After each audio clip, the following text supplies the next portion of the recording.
What's up, guys? It's the Death Machine portion of Silent and the Death Machine Aeron next. I want to thank you very much for watching this podcast, first of all. Now, ladies and gentlemen, before we get started with an amazing interview with Robbie Constant, who's obviously a very dear friend of myself and Mark's, there is some trigger warnings for this podcast. We will be talking about sexual violence and a history of abuse within family. So, of course, please, if that is something that might be too much of a trigger point for you, please take the time to protect yourself from that. And obviously, we would suggest that this podcast is not for general consumption. We would consider it to be an 18 plus podcast because of the graphic details that are mentioned on that. But we'd also like to send our love again and thank you to Robbie for sharing his story. This podcast is obviously very important, and it's something that we've taken the time to look over and make sure that Robbie's life is presented in the right way.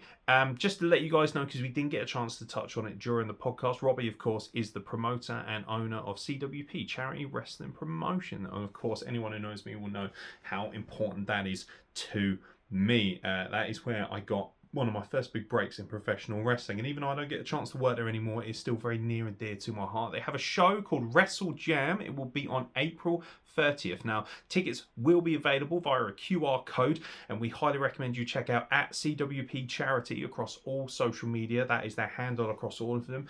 Follow them and keep an eye on their details, because obviously they will be letting you know in due course about ticket details. But like I say, April 30th, it's called Wrestle Jam. Great riff on Space Jam. They're going to be raising money for Hampshire Autism, which is a fantastic charity. So we highly recommend you get down there and check it out. Tickets are incredibly affordable, super cheap. Just £10 for adults and £5 for under 16s for children, which is really cool. And all proceeds will be going towards Hampshire Autism. So it's definitely something to check out. Now, it's based in Southampton in the United Kingdom. It's going to be at the Oasis Hub, Lord's Hill Academy School, in Southampton. So make sure you do check that out. But ladies and gentlemen, don't forget, obviously, some very important topics that are discussed on this podcast, some very extreme matters. And obviously, if you are affected by anything that has been mentioned in this podcast, please do not hesitate to contact the appropriate numbers, the appropriate people, and we will provide numbers and services of companies slash help groups, whatever it might be, including ones that Robbie mentions, and which will no doubt be of great use to you. Nobody has to suffer alone when it comes to the journey of life, whatever kind of domestic or sexual violence might be sent their way. However, ladies and gentlemen, that's enough from me. We now present to you a wonderful and very honest conversation with our good friend Robbie Constant. Thank you very much for watching. Let's get fucking going, shall we? Quick leave. Who would like to do the intro then? You do the intro, just because you know Robbie better. Although I will preface this, this is a trigger warning. We are going to be talking about a lot of things that may, we're going to be talking about a lot of things that may trigger people emotionally and with lots of different things. If you are of a nervous disposition, if anything we talk about today applies to you, or if you have any problems with it, get in touch with us, get in touch with people. They are there for you. But Nix, go ahead. Yeah, thank you very much, Mark. I appreciate that. And obviously, whatever Mark has said, I obviously reiterate. We'll also provide helplines as well for people if there's, topics that are extremely triggering. If there is, if Robbie, who I know for a fact is incredibly strong and giving us our time tonight, if any of this at any point does sort of inspire you to kind of get in contact and talk about what's happened and maybe, find more strength. And, for reports and things of that nature, there's a lot of incredible numbers and people that can speak to you and help you in that regard, and we'll provide as many of those as possible. So, yeah, and obviously we're always at your disposal. So, obviously, this is Silent and the Death Machine. I am Silent. He's the Death Machine. Wait, no, the other one. He's not very silent. I am silent big. I'm big and kind of brown, and I'm bearded, and I've got a massive cock. Yes, thank you very much. But yeah, less said about us the better, because we have our first guest. Like Marcus said, a lot of trigger warnings, but Robbie is obviously a very close friend of mine, and he's obviously a friend of Mark's as well, even though they haven't met personally. You don't need to meet Mark personally to know how wonderful he is. If anything, these 3 screens give you the evolution of Pokemon, really, don't they? I'll leave it up to you, really, which who's evolved the fullest. But I can definitely tell you it's not me. Uh, so I do but look yeah, like a child. Out of the three of us, I do look like the kid. you are like the giant man baby. Like you yeah. Me and Robbie could adopt you, couldn't we? Yeah, Yeah. it does If look like I'm an offspring of you both. that's alarming in every sense. I feel bad for you. But yeah, it is To what all it the is. listeners out there, just imagine both of them going at it. Probably not the best thing to talk about, really, with the topic and the subject. But thank you very much for bringing the I tone knew it was down, going to as happen. always, Silent Mark. Go on, I what knew more it was of going them? to happen. If there was anyone going to fuck this up, it was going to be me. Of course it was, yeah. So yeah, anyway, that's Silent Mark. As you know, I'm the Death Machine, Aeron Nix. Our guest is, of course, a well-renowned professional wrestler, amongst other things. Well, you know, depends how you look at it, but he is the owner of CWP Charity Wrestling Promotions in Southampton, which obviously is very near and dear to my heart. And yeah, he's also a very, very cool human being. Don't believe everything you hear on the Wrestle Plug, just half of it. But yeah, Robbie wanted this time to talk about you know, things that had happened to him when he was younger, and also just to generally sort of put himself out there, which I think is incredibly admirable in the first place. It's something that is not easy for everybody to do. So, Robbie, welcome to Silent and the Death Machine, you poor bastard. Take it away, bruv. Whatever you want to get off your chest, we are here to speak. And by the way, at any point, if you need to take time for yourself, just let us know. We can pause it. It's not an issue, and everyone at home will no doubt understand. And if they don't, well, you can fuck off because you're not welcome here. Yeah, no, well, I mean, I've been listening to you guys since the very first show that you guys did. And I said to you, Nick, that it's really refreshing that it's not anything to do with wrestling side of it, because all three of us are in the business. It takes over what we do, especially when we've all got a show coming up. And it's just nice to, you know, watch something or listen to something that is just, you know, like hints of it, but away from that side of things, and something that you can relate to. Like every single show that I've watched so far, it was relatable in one way, shape, or form. And I think that hits more pro points with me, which is why I wanted to come on, because I know I did the BBC one, but that was different. I felt like they didn't tap into what I truly wanted it to be, because they did home in a lot of the wrestling side of it. And that's nothing to do with it. You know, this is not, you know, good or bad or whatever, but this isn't the wrestler me. This is me. Like, this is who I am, and I wanted to share and relate a tragedy that happened when I was young that still affected me now, somewhat 35 something, whatever it is, years later. And like I was saying before, I feel like there's not enough people that speak out over it, and especially men as well, because everyone that we're all cavemen at the end of the day. We all want to be like grr and tough and all manly, I don't cry and all that crap. But I think there needs to be more. If you're a victim, whether it's, you know, abuse of a child, or whether it's domestic abuse or whatever, you need that support unit. You're only going to get that support if you talk to people. If you bottle it all up like I did, then you realize that at some point in time it's too late. And I was like a pressure point, and eventually, which obviously we'll delve into, I got to the stage where it blew, and it blew all in the wrong reasons, and it was, you know, it was kind of nearly the wrong outcome, and this is why I want to kind of share what happened to me, and hopefully, even if this only relates to like one person, and it helps that one person to go, I can do something now. I can pick up the phone, or, you know, they can, if it's people we know, they can contact me, they can contact you guys. We'll put them in the right direction so that I said it on that last one, don't let your past affect what you do in the future. And I've learned that the hard way. And it's still affecting me now. But I just want, you know, I want to be able to share it once and for all, and go into detail about it. Like, not to sort of like publicize it, but to kind of just get it out there and just say, look, this happened to me, but it didn't change who or what I wanted to become.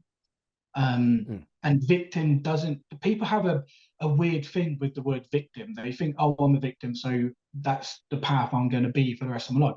You don't need to do that, because if you if you become the victim, then the person or persons or event that happened to make you a victim has won. And that's why I thought, you know what, fuck you. Are we allowed to swear on it? Yeah, of course. Are you allowed to swear on it? Have you fucking watched this? Yeah, well, yeah, I know, but you two are like the hosts, aren't you? It's different. But You yeah, can do I what the kind of fuck you thought, want. yeah, fucking great. I kind of like, I just thought, you know what, fuck you. You're not gonna win. You're not gonna beat me. And it took me years, and I mean years, to get over like just not becoming like because it wasn't just that the child had one event that happened. It was like a catalogue of things. And you know, it's like we made jokes in the family before about my upbringing being like a Jeremy Kyle show. But it kind of was, you know, it was like, but I put all that into one sort of box in my head, locked it, and then never thought about it again. And I thought that was the right thing to do. Turns out when you get older, yeah, it's the wrong thing to do, because that's what backfired and that's what caused me to have PTSD. Which I've done a lot of looking into because I never knew I had it.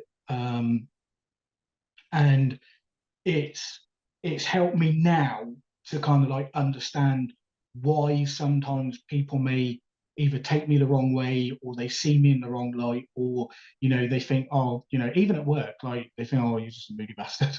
And it's like, well, no, but unless you've got it or you've been through it, then you don't fully, you know, understand what PTSD does to you as a person and mentally, and what it actually puts up. It does get a hold of you, and it makes you react differently to stressful events. And even now, I still have the occasional, you know, like mental relapse over it and everything. But I've learned now to not be that person I used to be.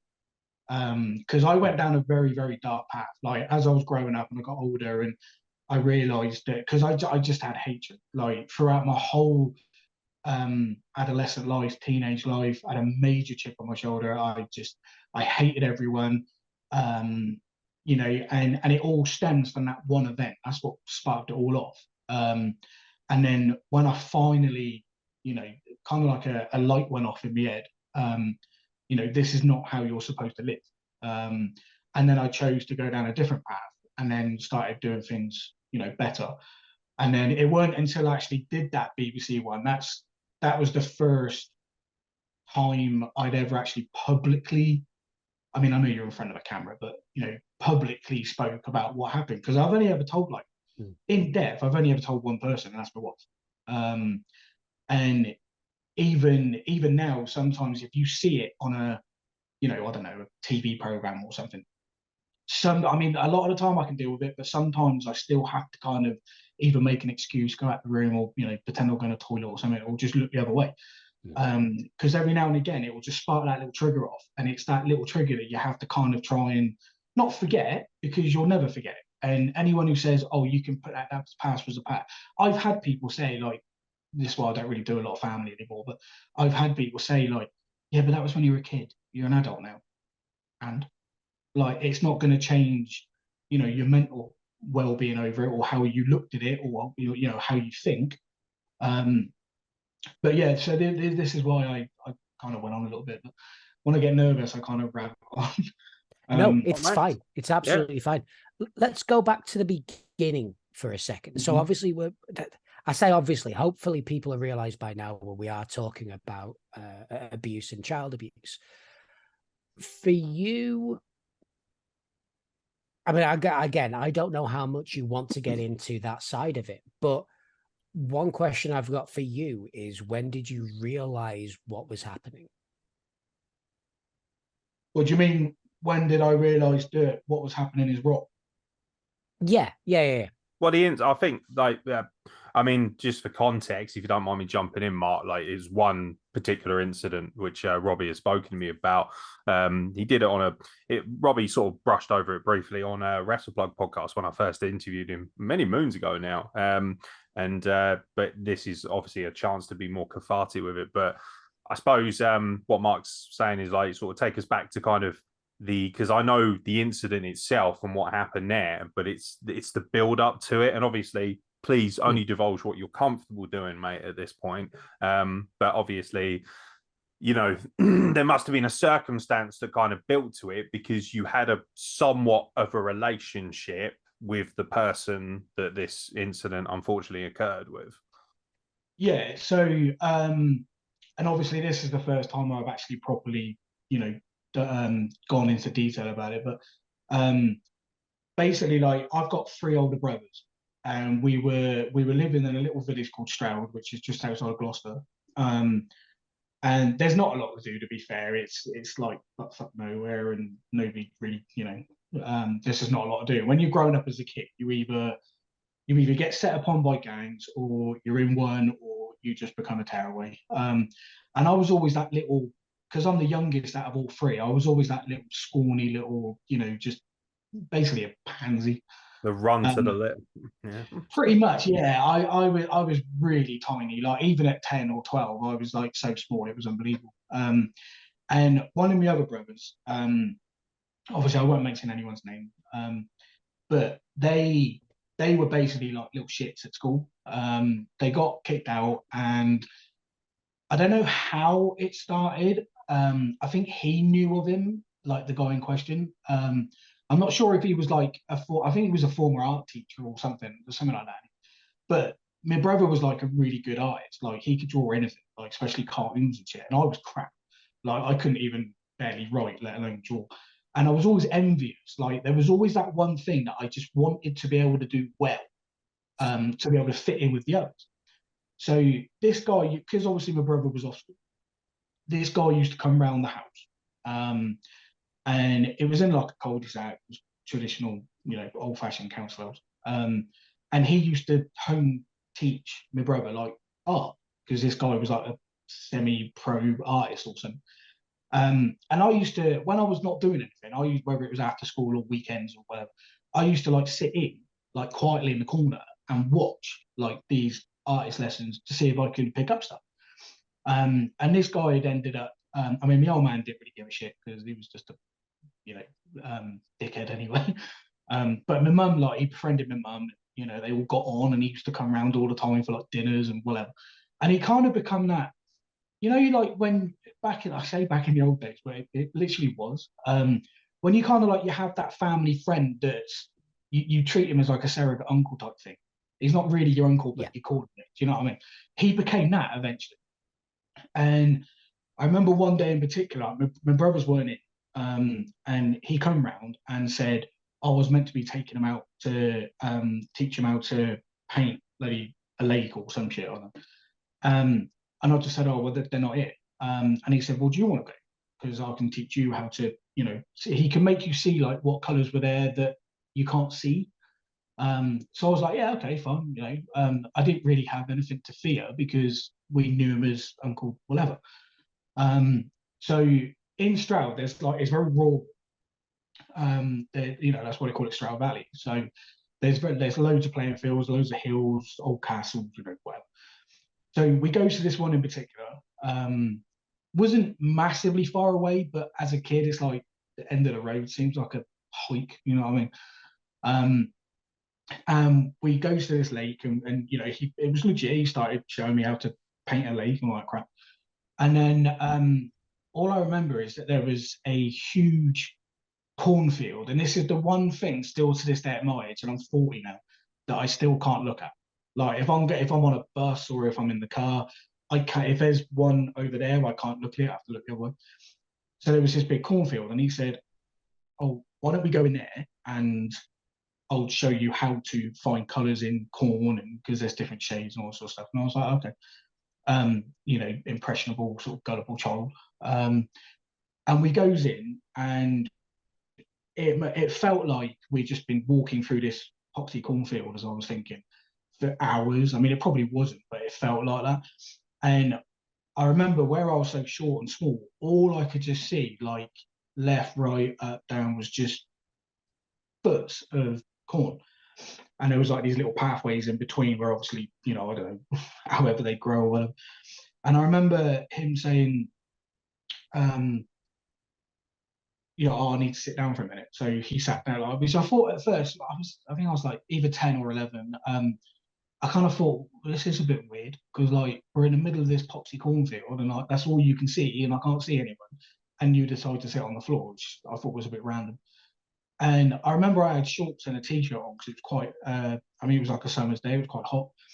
And he started just talking about, like sexual activity and stuff and like what you like and all this sort of thing. And I thought, at first, I thought it was a joke because my brother's like being not so much the older one because he kind of buggered off, but being three brothers, like three lads, you're always like the older ones were always talking about, oh, this girl's bits or that girl, or but when you're young, it's you're going through puberty, that's all you ever think about is football, smoking, drinking, or sex. And I just thought it was a bit of a wind up. I thought he's just mucking around, he's just being a dickhead. And I remember saying, like, dude, I'm 10. Like, well, this is like boring. Like, I want to like go back to the computer at home or something. And then that's when it started getting really weird. And he was doing a lot of like putting his arm around me type thing, which I thought was a bit strange. But again, we grew up in a local like town village pub, and like when everyone had started having a few, everyone used to like start hugging each other, or they were arguing or fighting and then making up again. I got brought up in a local village pub. And then that's when it took a bit of a turn because I remember he pulled my shorts down and I thought, oh, you dickhead, what are you doing? And then I thought it was just mucking around or whatever. So I went to pull him back up, and that's when he basically I can't even say it like fully, but I remember that's when he threw me on the floor face down. And basically, I know now, but at the time I didn't. And that's when he raped me. And I remember I had like scratches up here. I had like bruises, obviously on my behind. I had grazies all over my knees and like kind of like on that part of my hand where I was like trying to claw my way away.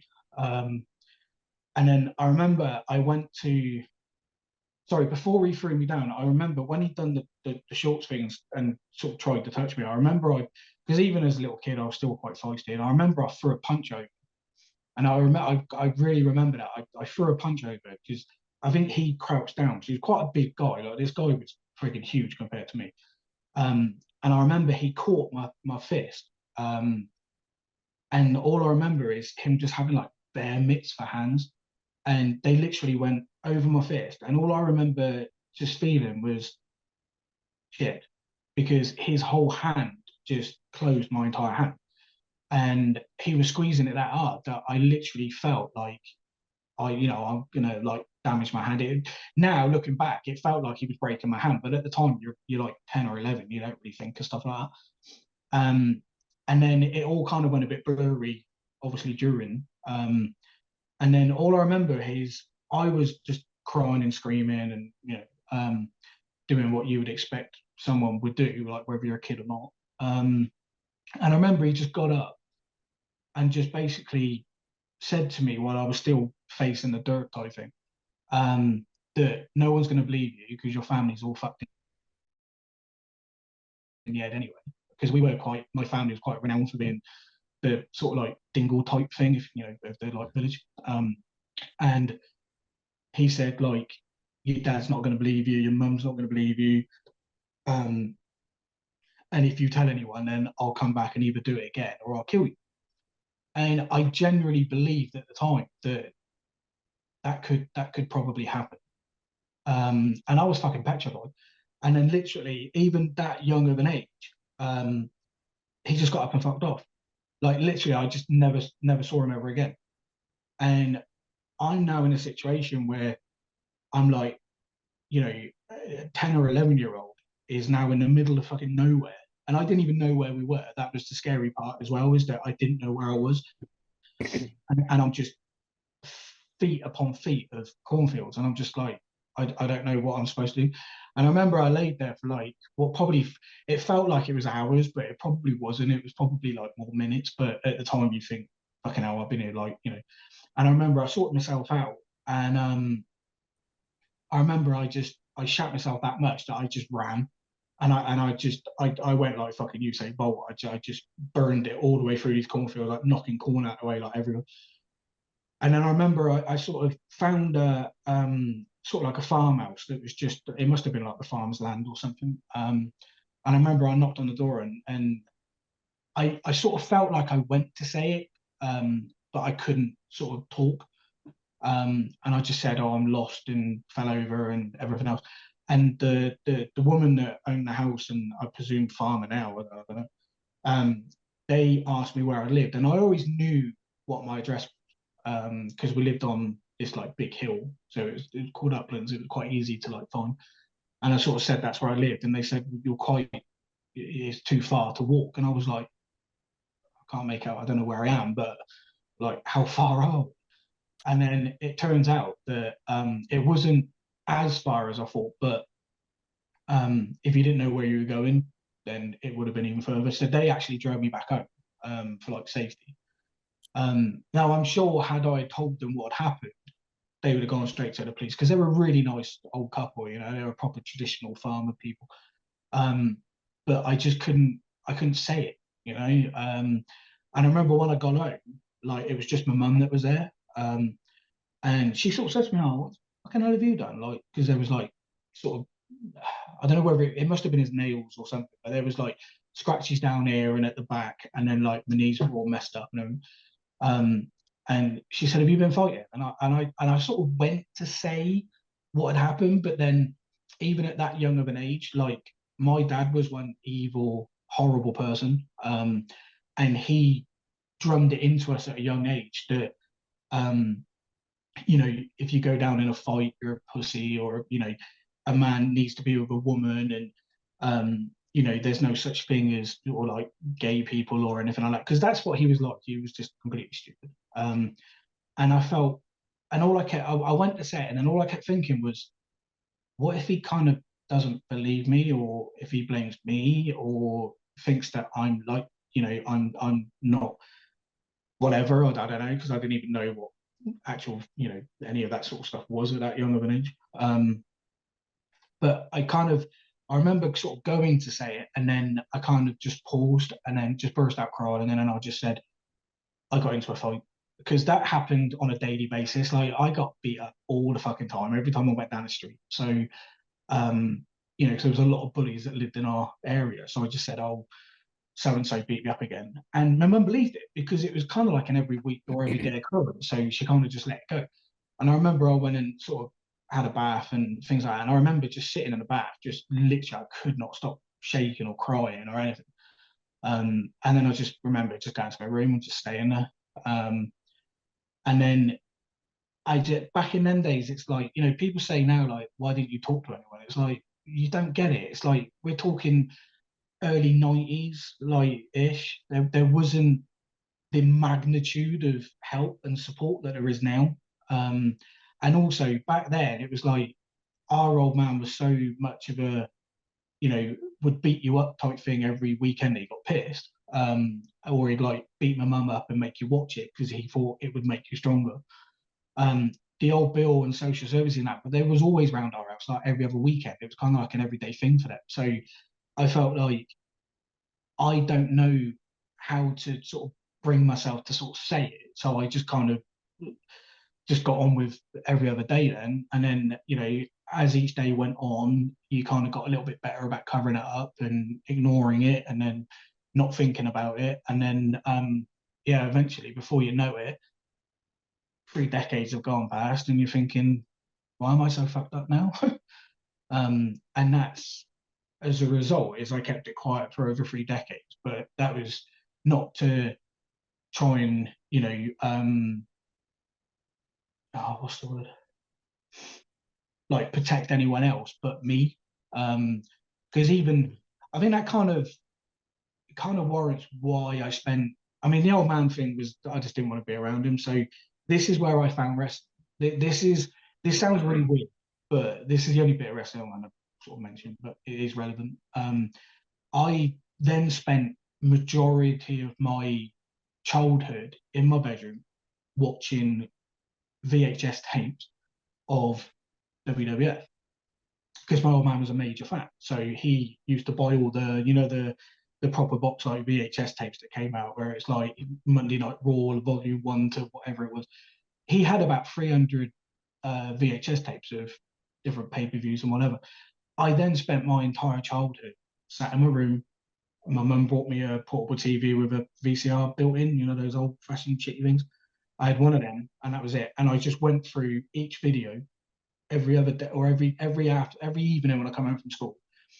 I'd watch wrestling, and that was the only thing that took my mind off of the nightmares and the shit that was going through my head. Because every time the lights went out, all I kept seeing was him.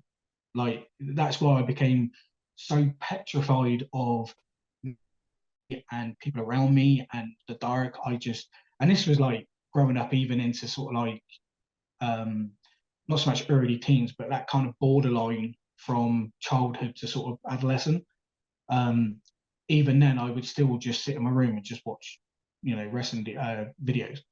And then eventually it became easier to ignore it all because my mum, I think, realised that I was going to go down a wrong path if we stayed where we were. So we up sticks and moved 250 odd miles away to Weymouth. And then I moved to Weymouth when I was about 14, I think. And then that was hard because it was just me and her. And even then, I just had so much hatred built up inside me. It was crazy. I couldn't get on at school. I hated school. Like, I even left school early and the teachers didn't care. Like, you're supposed to leave at 16. I left at like 15. And I remember we were sat in front of the whole school when it was our leaving day. And the headmaster was stood behind me and he actually said, "You're not 16, are you?" I was like, "No." And he went, "Okay."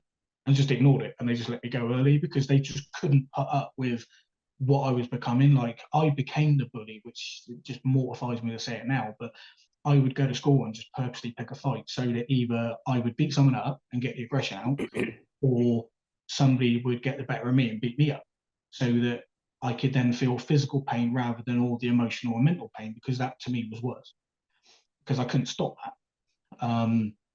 And then it just got better to ignore it. And then obviously when you get to an adult, you move on with your life. And then eventually I kind of just snapped, and I can't even remember who found out. I think it was with my wife now. I was just horrible. Like the shortest of shortest fuses. Like when we lived on Portland, we had quite a big house and everything, landed on our feet with it. And on the top floor, there was like an annex that the previous owners had for their mum. And I remember I built a gym in the living room of the annex, and I thought, third floor up, no one's going to hear me. I can do my workout and everything else. And this is how bad I was. Like, we would get into an argument, and instead of like, we've all been there, we've all had arguments with our spouses or wives or whatever.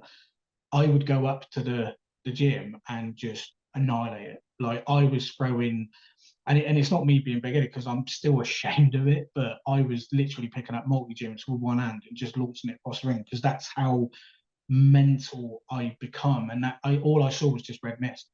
And then the self-harming phase came, and I was constantly cutting myself up all the time. And obviously the whole point of this is to be brutally honest, but I was smashing mirrors, just to get the glass out, and then I was just, tearing chunks out of myself. And then eventually I plucked up courage to actually go to a GP, and I basically relived everything. And it was then that he said, "We need to test you because I think you got PTSD." Did all of that, and then it turns out that I had it really bad and didn't know it. And then they put me on one of those like 16-step program PTSD special counselling thing or something. To be honest, it didn't work for me. The person that was doing it wasn't, I thought, not being horrible to them, but they got all their experience out of the book. Which, all right, I get. learn and get better. But he looked younger than I did. And it had never, and I even said to him, has this ever happened to you, like personally? And he said, no. And I said, well, I don't want to be horrible and I don't want to sound like I'm being a bit of a prick, but what makes you think you know where the fuck I'm coming from? Like, what makes you think you know what I'm going through each and every day, and don't want to be like it anymore? And every time I see red, I see that fucking person. And it got so bad that I even, um, when I got to like an adult, I think I was like, I can't even remember what age I was. I think it was like early 20s or something like that. I actually went back to Stroud, which I don't normally go up there. I kind of avoid going back there now. Um, but I actually went there and with one goal in mind, and that was to hunt this guy down. I wasn't going to kill him because saying you're going to do that to someone and actually physically doing it is a different ballpark because you need a lot of guts to be able to even do that, even if you hate the person, because it's quite a big thing to do. But I'm not proud to admit it. I did go tooled up, and I was gonna fucking earn. Like I was gonna fucking torture the bastard, because I felt that was the only thing that I could do to release all the what I felt was like demons within me because of what happened. Well, when I got there, it was a year after I'd already died, and I think that even though that was kind of a saving grace for me because it meant you're now not gonna. I see it now. It was probably the one thing that positive that could have happened for me because had I have come face to face with him and I was physically in a different place, and I could handle myself and I can handle myself. I would have just blown and I would have earned because that's all I wanted to do was just make him feel how I felt for the last 20 odd years. And then obviously, after doing a bit of investigation, found out he snuffed it about a year before, and I was just like, and I think that kind of made me worse because then when I come back, I was still in Weymouth then. So obviously when I come back, I was just like, what do I do now? And in a way, I think that's why I never told anyone because I just thought there's no way of proving it now because he's not here anymore.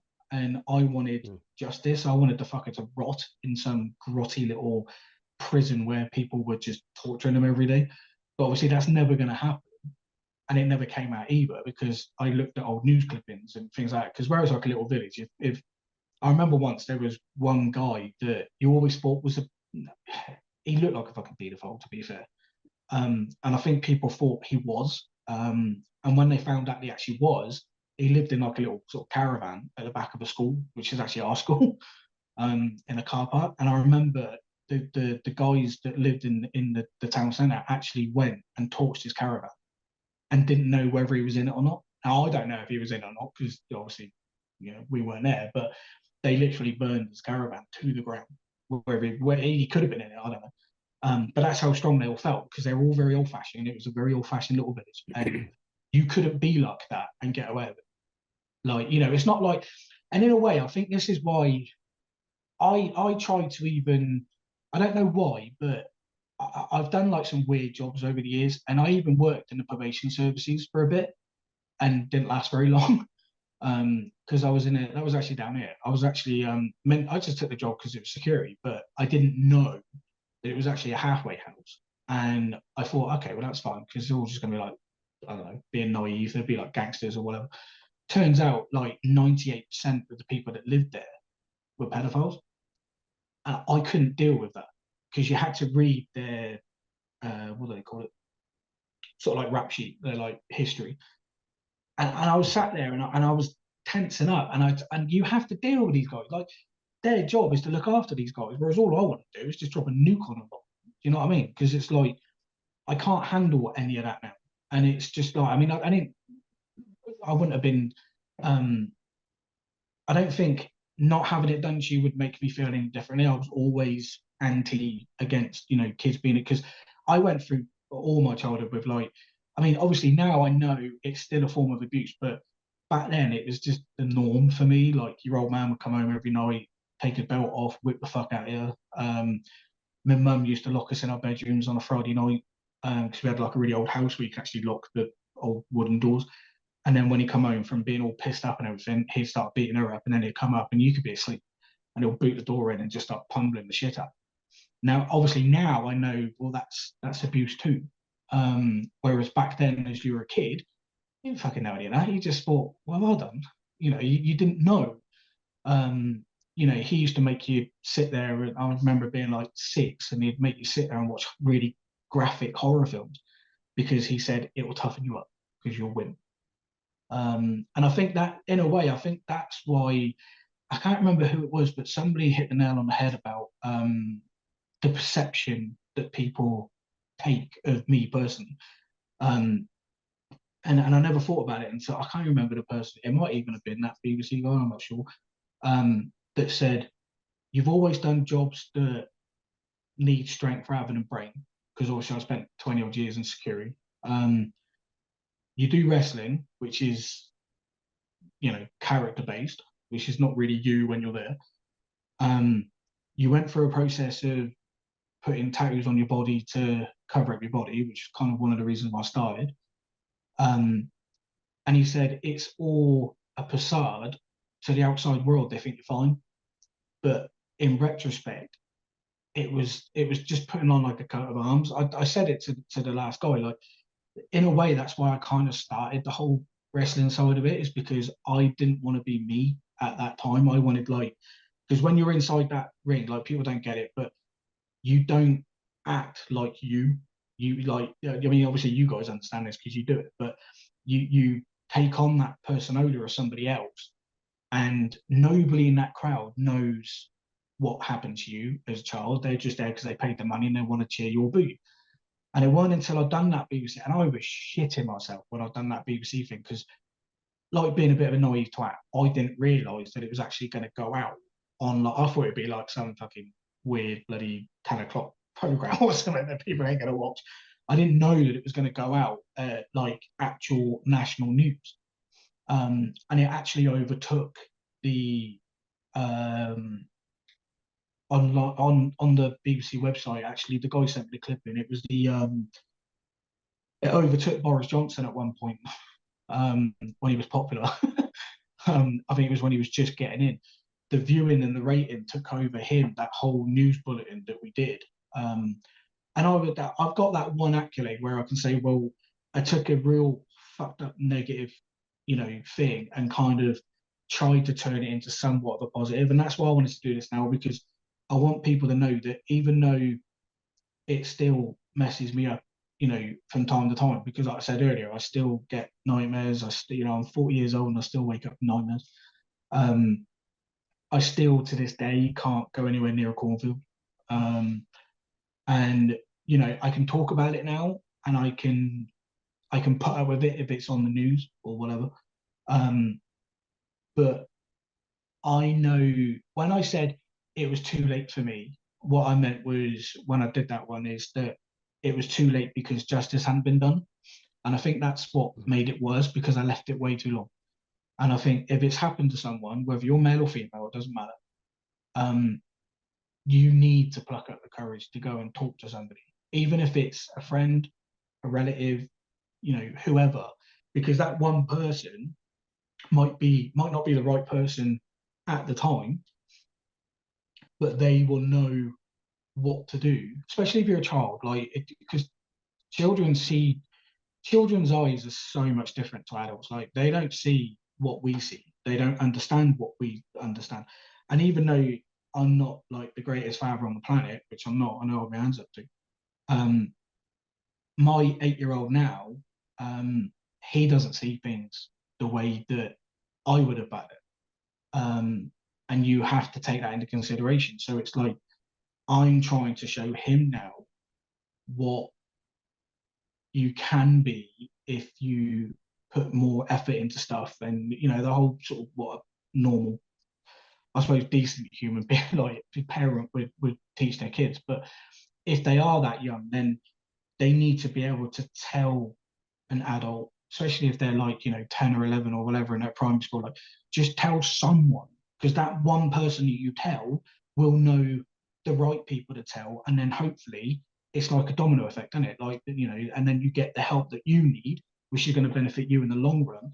But then also and I'm a big founder of this, the person that or persons that have done it don't get away with it.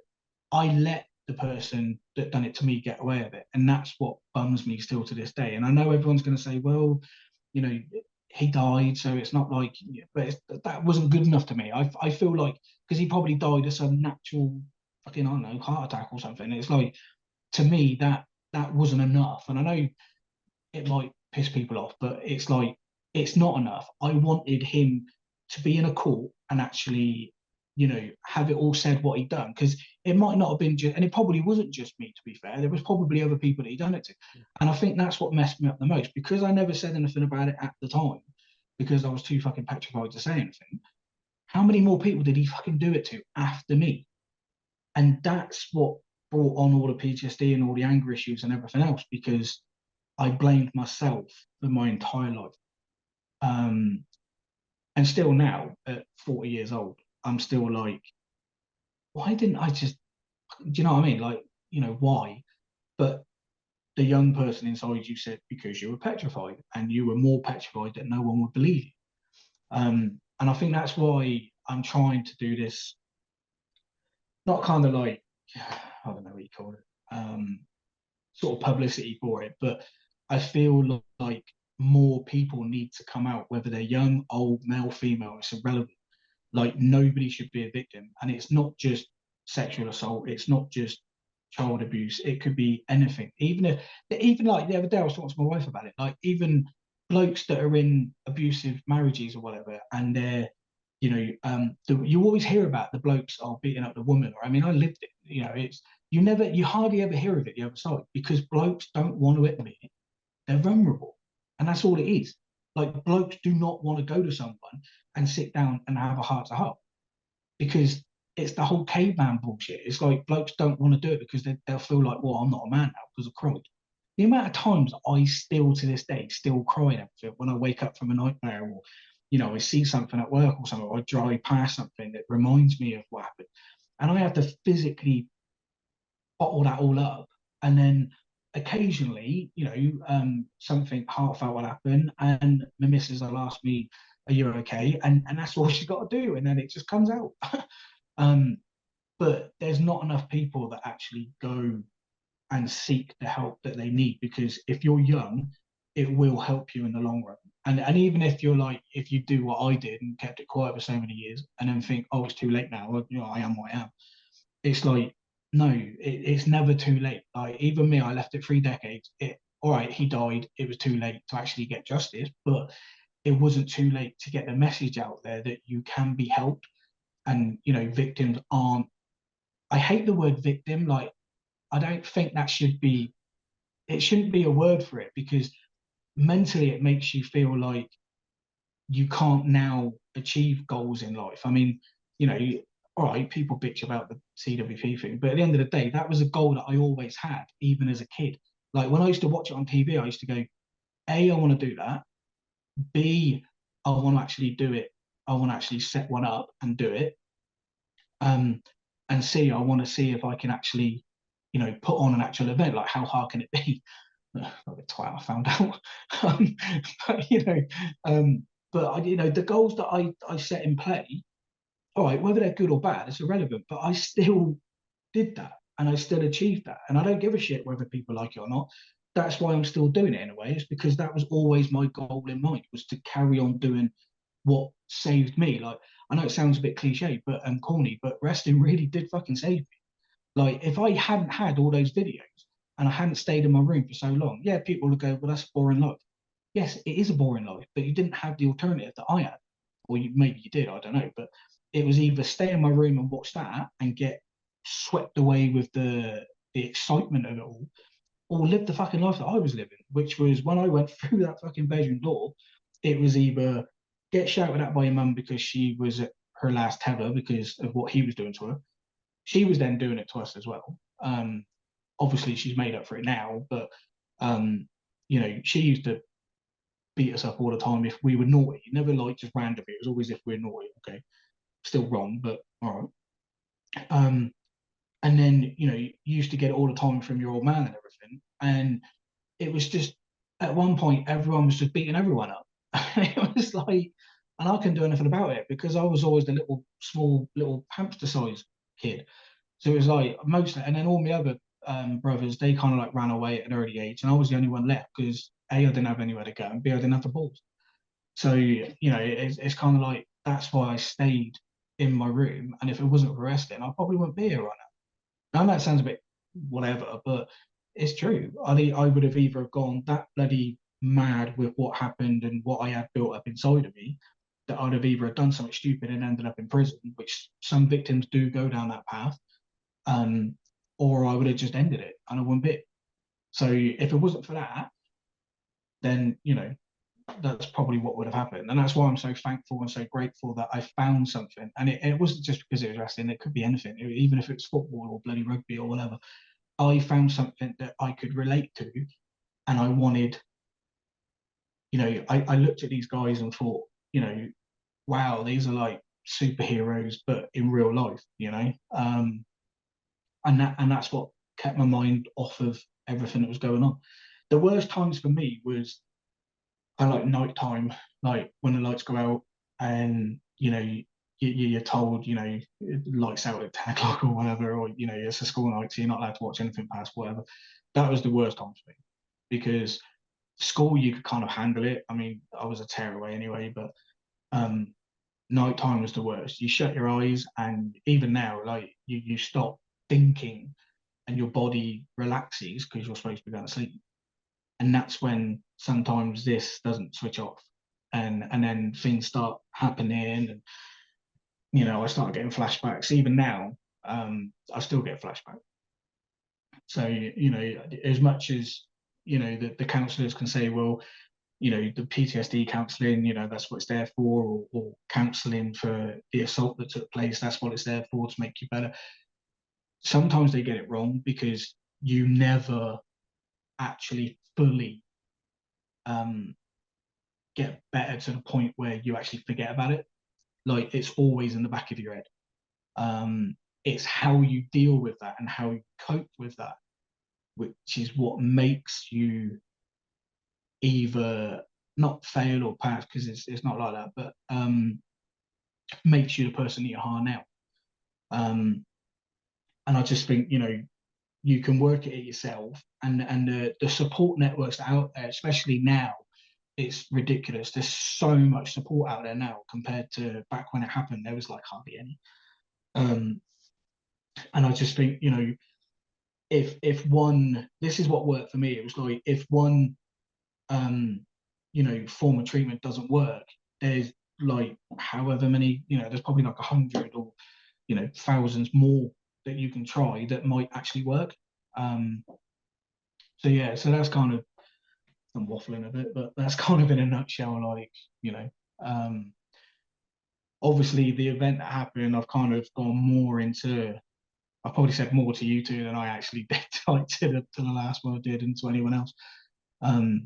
Obviously graphic detail, I don't need to, you can imagine, you know, I'm not gonna sit here and go, well, step A to step, because that's not gonna help anyone. But yeah, but that's kind of the backstory from, you know, before, during, and after, and then years later. So I'm just gonna have a swig of this because I What was think the go for it? What for you was the tipping point? Well, firstly, thank you so fucking much for sharing that, because all of it, every single fucking step of it, because I can only imagine how shitting difficult it was. For you, what was the tipping point to get that help, to go to the GP and have that chat? I think it was actually Mandy, to be fair. I know she don't like me mentioning her, but I don't care. It was actually her, because I still remember, I actually remember it quite vividly actually. We was on Portland, and I met her obviously when her kids were younger. So obviously I'm like the stepdad of a boy and girl. And we was all sat in the living room. We was watching EastEnders. I don't even fucking like sex, but they all love it. So um and there was a scene in there. I can't remember who it was. it might have been, I don't know, but it doesn't matter. There was an assault scene in there that was not graphic, but it was enough for you to know as an adult what that person's doing. And I was looking at the ceiling and I started welling up. It just started coming out and I couldn't fucking stop it or anything. And after the kids went to bed, she sat on the sofa and said, like, what's going on? And I felt so comfortable with her. Like, we've had ups and downs and everything, but she's always been my like support network. And I remember I just sat there and I just thought, you know what, fuck this, I've got to just go into detail to somebody. And I fully trusted her and I just went through the whole shebang, like, and I mean more than what I've just done with you guys. Like, I went into fucking detail, all that stuff.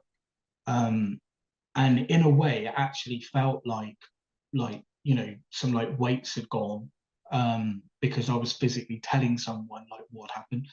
And we both had a massive cry and then we had a cuddle about it. And then she said, you need to go and speak to somebody because that actually just explains a shitload of why you've got such a short fuse and why you have no self-belief in yourself or self-confidence. And Nick knows this. I spoke to him about it before. Like, the level, even now, like the level of, and I've achieved a lot, but I still don't have any confidence, like, at all. And then it was her that persuaded me to actually go to the GP and actually talk about it. And the first thing they do, like, I don't care if there's like, well, I don't know if there is, but like, if like a GP ever watches this, I don't give a shit because they get it fucking like wrong the first time, because the first thing they'll do is go, you need pills. And that's what he did. Like, he said, take these pills, give it, I don't know what it was, like a month or whatever for it to kick in. And I'm like, the fuck? And then see what you like. And that was basically the first GP that I tried to explain. And he didn't even allow me to speak about in detail what happened. He just went, oh, okay, yeah, you've got depression and anxiety and you need these pills to sort yourself out. And kind of just ushered me out the door. And that completely put me off. And then I left it a little while longer, started doing the pills, and they didn't do anything. I didn't feel any. They didn't help, or they didn't make me worse. I just felt like I was popping them for the sake of it. Like, it didn't affect me. Like, and I was taking some strong ones and then minor ones and then back to the strong ones again. It was just, I just feel like I'm doing this for the sake of it. So I just stopped. And it wasn't until a little while longer that me and my wife actually sat down. And I said, look, that fucking GP, like, all they gave me was pills. And she was like, so why don't you ring, what was the name of it? Not the Samaritans, but the other one that's more local down. We've got one in Southampton where it's you can ring them and then they call you in for like counselling sessions. I can't remember what they're bloody called now. Oh, Steps to Wellbeing. Absolutely brilliant. Right. Fantastic. They are like the best.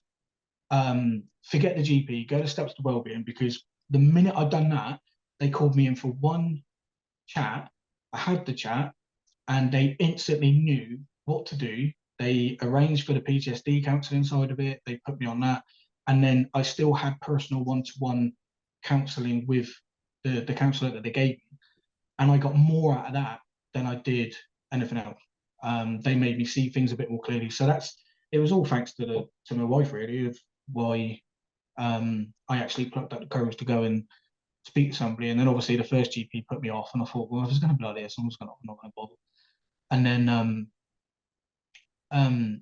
it was the counselling that actually got me to the stage where I could actually then talk about it.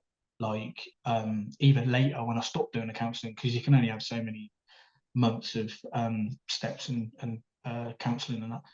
And then that's what got me through everything, and the support network. Because the one thing I was really proud of was once that BBC show came out, and that was kind of on a fluke. When that got aired, I was so scared.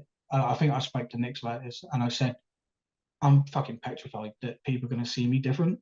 Like, I don't know why, like, because you are the victim. Like, even though I don't like the word, you are the victim. So, like, no one's going to, like, take the piss, and if they do, then fuck them.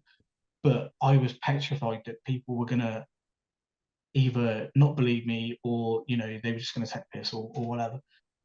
I was amazed with the level of people that were just messaging or ringing, and people that like even me and Nick's are like friends with. The minute it aired, they were like ringing me, going, some guys, some guys and girls, they were going, "It's happened to me too," or some people were going, "That side of it didn't happen to me, but this did," and it helped them to then go and seek help, and so it's got me to the stage now where I can now do things like this, and hopefully it will, even if it's just like I said earlier, even if it just helps one person to try and change their path and not let the previous events ruin their future, then it's worth it. I hope that answered what It you is. want. No, it did very much so. There's no fucking wrong answers to any of these questions, so don't you panic. Do you feel that it's changed? You mentioned before that you're a parent, and by the sounds of it, you are doing your best, which is all ever a parent can fucking do. Do you feel like knowing you can get that out and knowing that you've been able to unload it a bit, has that changed you as being a parent and to be more understanding of things?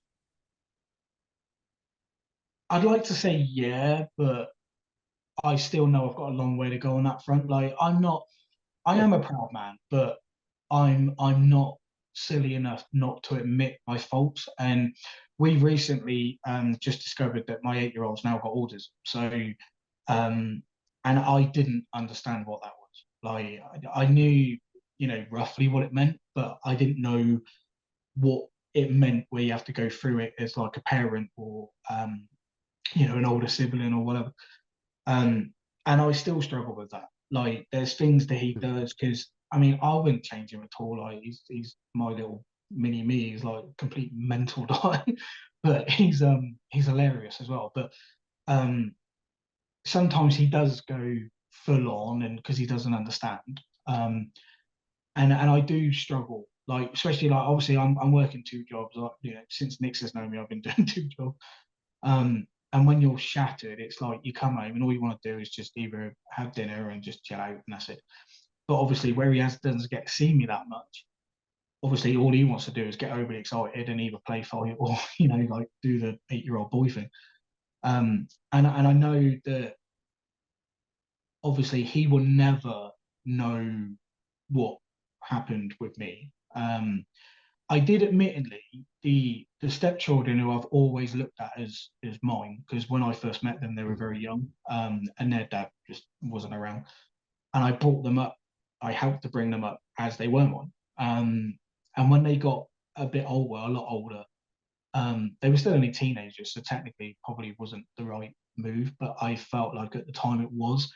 I actually sat them down one by one, um, and explained, because they could see all of the me flipping outside of it, and I felt like I was either turning into my old man, which I really don't want to do, or I was turning into like just horrible, and they needed to understand in my eyes like why this was happening. And when I realized and understood with all the counseling and all the help and the therapy and that, it made me realize why I was doing it. So I did sit down with them and I explained it, and I felt like at the time that brought us a lot closer together, which it did. And with my 8-year-old, it's like it does help in a way for you to overcome, events that happen, and it does.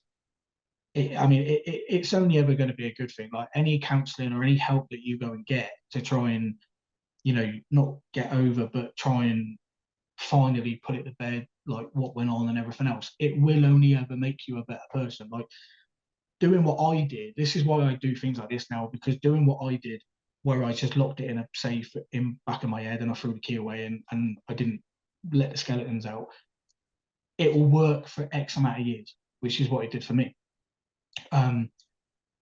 At that one point, something will blow, the box will open, and before you know it, you're either flipping out or you're doing stuff to yourself, or you're just, you've just gone batshit fucking crazy, which is what I ended up going.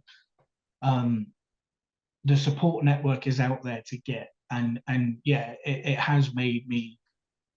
I think Mandy's better at it than I am. Like, I mean, nobody's perfect, but she is a hell of a lot better at the parenting side of it than I am. But I'm trying, and that's all you can do. So, you know, as each That's all day, you can do. yeah. And by the sounds of it, you're trying really fucking hard.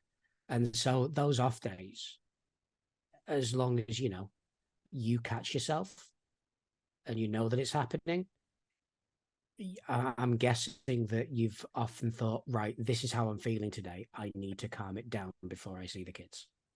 Yeah. Yeah. So it does. It happens. So you're doing well. You are doing well. Thank you.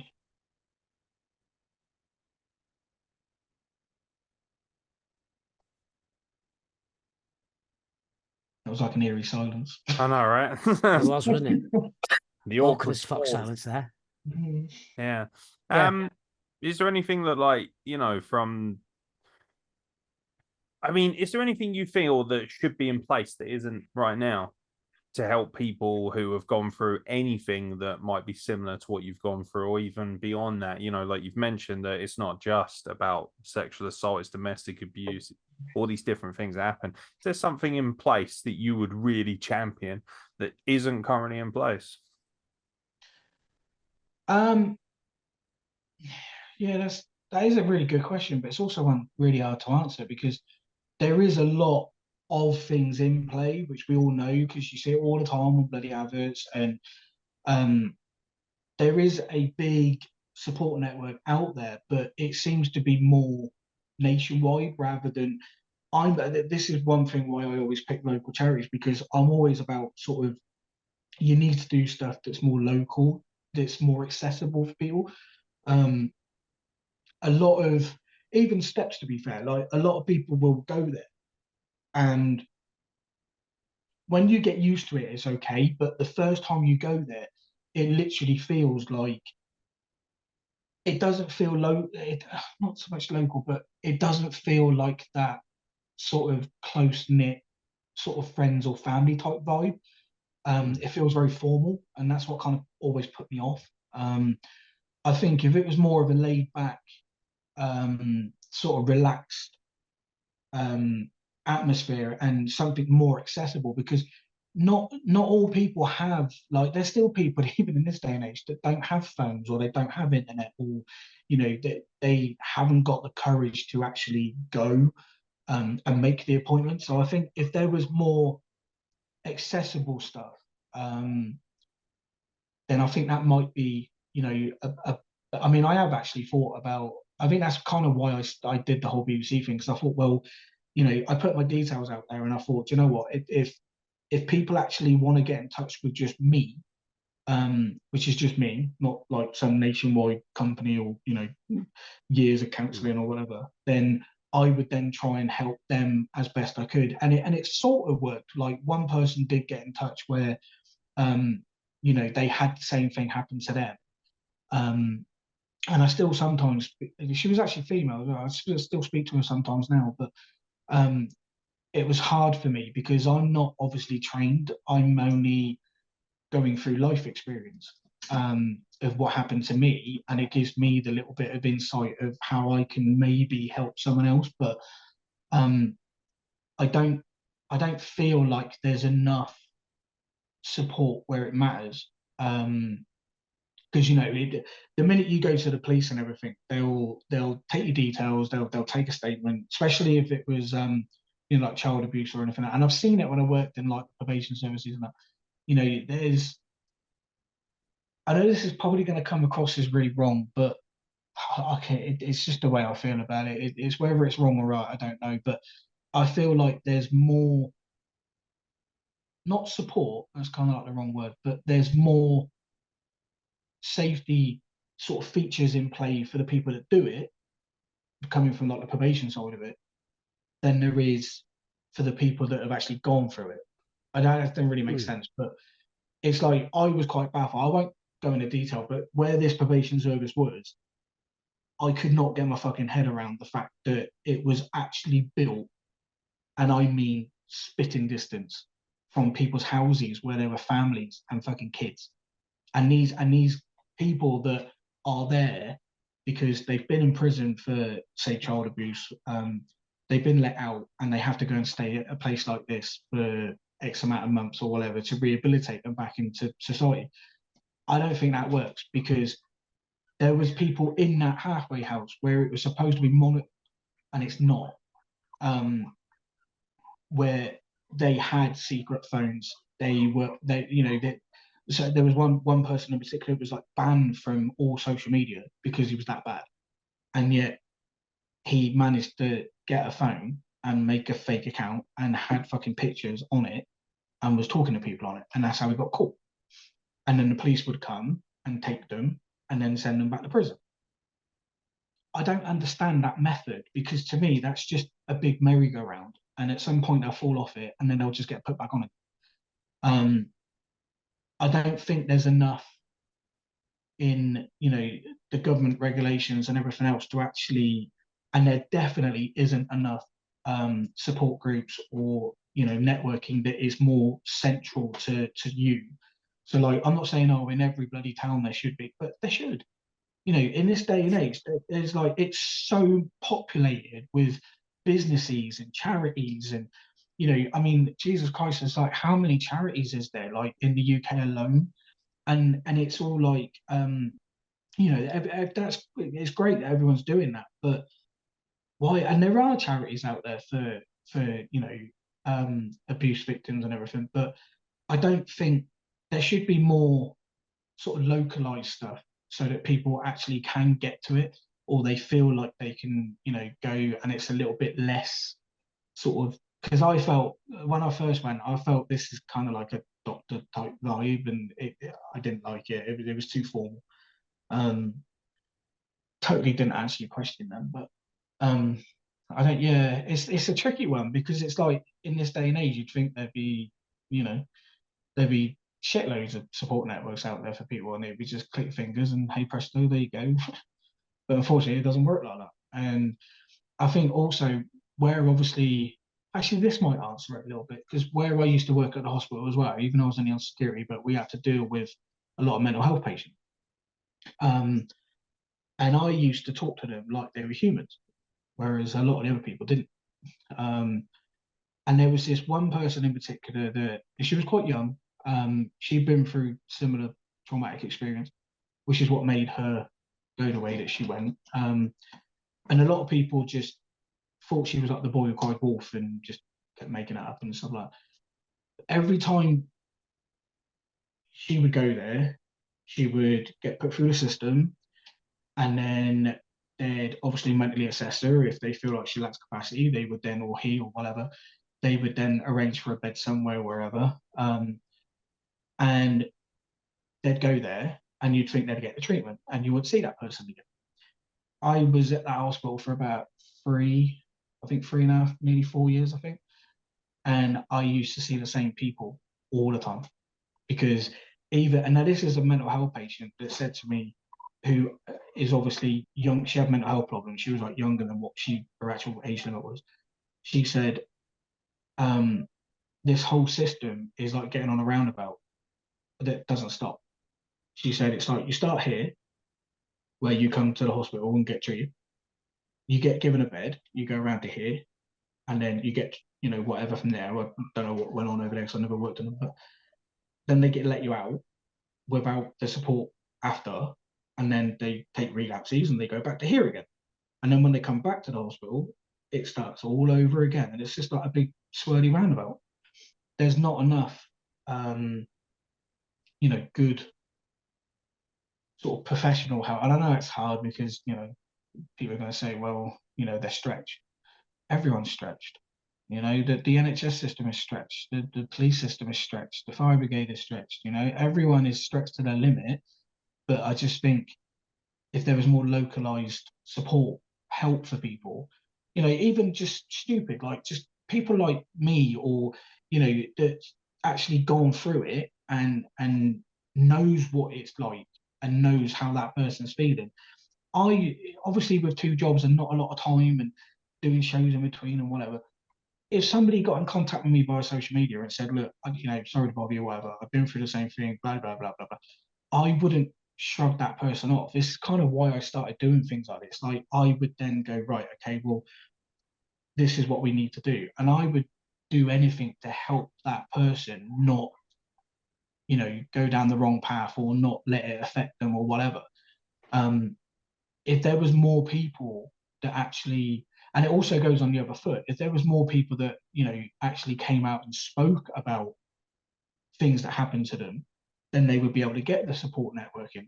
I'm not saying there isn't, but there's people out there that have had it done to them or they've gone through it and they never unearth it because they think in their head that if I lock it away and then just don't talk about it, it either never happened or I'll get better. That will only go for so many years. Like with me, that would only go so far, and then something happened, and without you even. And when I had mine, nothing drastic really happened. It was just one particular day, I just completely snapped, and it all came out. You know. So yeah, it's a difficult question to ask, but yeah, I do feel like there should be a lot more, you know, support for people. To sort of guide them in the right sort of direction and hopefully help them.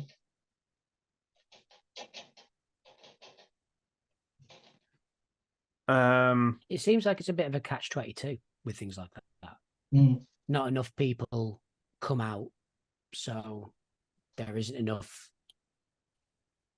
They don't get enough money to help out with those people that do need the help. So therefore, people don't really come out about it because there's no support for them. And because of that, there's no money to, and it just seems like it's going to go around in circles for it. Yeah, completely. And I think that's the key issue is people need to know that if you're a victim of, you know, abuse or child abuse or, you know, whatever type of, it could be just verbal. I mean, my old dear was, and I look at her sometimes and I just think, why? Like we had this conversation not so long ago. Because even, and this is the biggest thing, like when it happened, like when I kept it quiet for over 3 decades, I didn't even tell my mum. Like, and I felt really bad actually because she found, and this is where I went wrong because I should have had the conversation. I still, as an adult, I could not bring myself to sit there, even though she's on her own now and she's trying to make things right for the things that she did. I couldn't bring myself to sit there and actually have that conversation because the scaredness come out and the lack of confidence came out. And she found out, and this is really wrong, but we've spoke about it like after, but she found out when that BBC interview went out. And that's where I feel guilty because I should have sat down and spoke to her and not had her see it on national TV. She understands why I didn't tell her because I said, you know, at the end of the day, she's never been she's always like, as she's got older, she's got like loads of medical conditions and stuff. And, you know, I just said I didn't want to hurt you and have you blame yourself for not picking up on it at the time and not, um, you know, seeing what went on and kind of like, I don't know whether she may have had an inkling. I don't know. She may have just brushed it off because I said I got beat up. But, you know, we've had conversations about it after. But then it made me feel worse in a way because then she started feeling like it was her fault and she felt guilty and, you know, the fact that she let him into the house and, you know, that type of stuff. And it's like, I have to now look at this not from my own kind of perspective, but how a parent would feel like if they're, because no matter, I get it now, but no matter how old you are, like, you know, you could be in your 50s and, you know, your mum's always going to be your mum and she's always going to treat you as like the youngest. I then had to look at it from her eyes and think, actually, that's like, you know, it must be really mortifying for her knowing that it happened and there was fuck all she could do about it because she didn't know about it.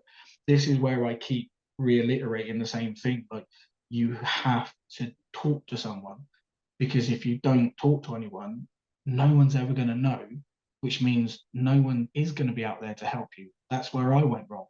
You know, like 3 decades is a long bloody time to keep things quiet. And maybe had I spoke to someone, like even on that day, things might have been different. I might have got the support that I needed sooner, and I might not even have suffered with the PTSD side of it and the mental anguish and stuff like that. But you don't think of that sort of stuff at the time. So I think the key factor is like the more victims that come out and speak about it and put the wheels in motion to get the help that they need, it's only going to do better, isn't it? So I think that's like the main thing anyway. Very much so. And now with regards to the PTSD, what do you do to calm yourselves down in that situation? Because I mean, there'll be people out there who are watching it who'll think I genuinely have that and I don't know what to do with myself. Is there anything that you do specifically? I normally ring Nick's. Listen So to what we'll do at the end of the podcast, we'll just give you Nix's phone number and just give that fucker a ring. I never sleep, so why not? Like, sure, why not? It's like nocturnal. Yeah. Yeah. What was the question again? Oh yeah. What do you do to calm yourself down? Yeah. To be fair, it's different. It depends on the situation. If it's a full-on nightmare that I don't even know is happening, and if I'm going through a lot of stress, which people don't know, but a lot of my life is built around stressful situations and anxiety things and everything else. It will just happen randomly. Like my missus will wake me up during the night because I'm punching the air or I'm screaming or and the only thing that helps in that situation is obviously her doing the great wife thing and kind of like just holding you and just taking deep breaths and getting you to calm down, which after a few minutes it's done. That side of it is fine. You can do that. The worst one for me is if it's like everyday life, or if it's like your kids are doing your head in, or we've all been there. Like you just go like, shut up, you know what I mean? But if it's anything like that, the only thing that helps me is removing myself from that situation for a brief moment of time. And this is something that the PTSD counsellor said. Like, this is why back in the day when I used to always have motorbikes, I used to just go for a ride, and like that would, like they always say you shouldn't ride or drive angry, but I don't know about driving, but back when I had the motorbikes and that, I used to just, especially in Weymouth, like it was if it's like a nice day, you could just cruise, and I used to end up in bloody like Wareham and Lyme Regis and West Bay and like places that were like an hour away, and by the time I come back, I'm sorted. You can go for walks. I mean, people go, no, go for walks is boring. It's like, well, it's not. If you're just walking down the street and all you're seeing is dog shit and car fumes and people shouting and bawling, then no, you're not going to get any help. If you go, to like, everywhere's got a rural place you can go to, or it's like a nature place, or it's like, just New Forest or anywhere, it doesn't matter. Go for a brisk walk and just don't think, just breathe in the air, take in the atmosphere, and then by the time you go back, either one or two things happen. You're either too shattered and you haven't got the energy to be stressed out anymore, or it relaxes you to the point where you're now calmer. If you can hear that noise, by the way, it's my Litman's guinea pigs right behind me, gnawing the shit out of the cage. Shut up.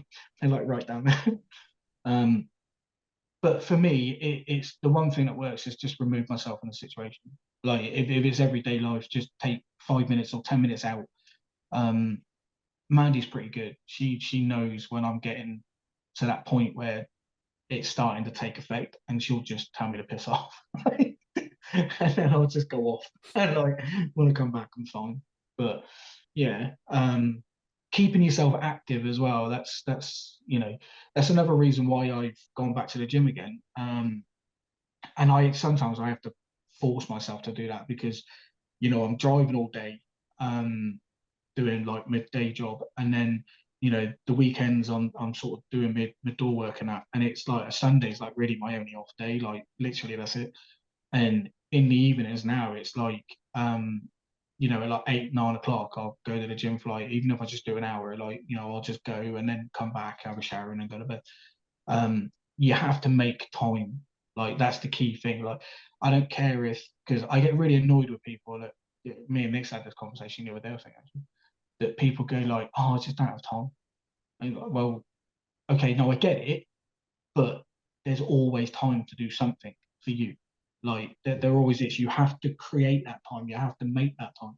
Like, you know, I mean, I work 6 days a week. I still find enough time to fit everything in, and you have to be willing and able to do that because it's going to benefit you in the long run. So you know, if there's somebody that's got a hobby or something, I told somebody this back when I did the BBC one. They were like, "What? How do you get around the fact that you're just full of hatred?" And I'm like, "Get a hobby." Like, I don't want to be rude, I mean, it sounds a bit stupid, but just literally get a hobby that you're really into and just do that and make a go of it out of that.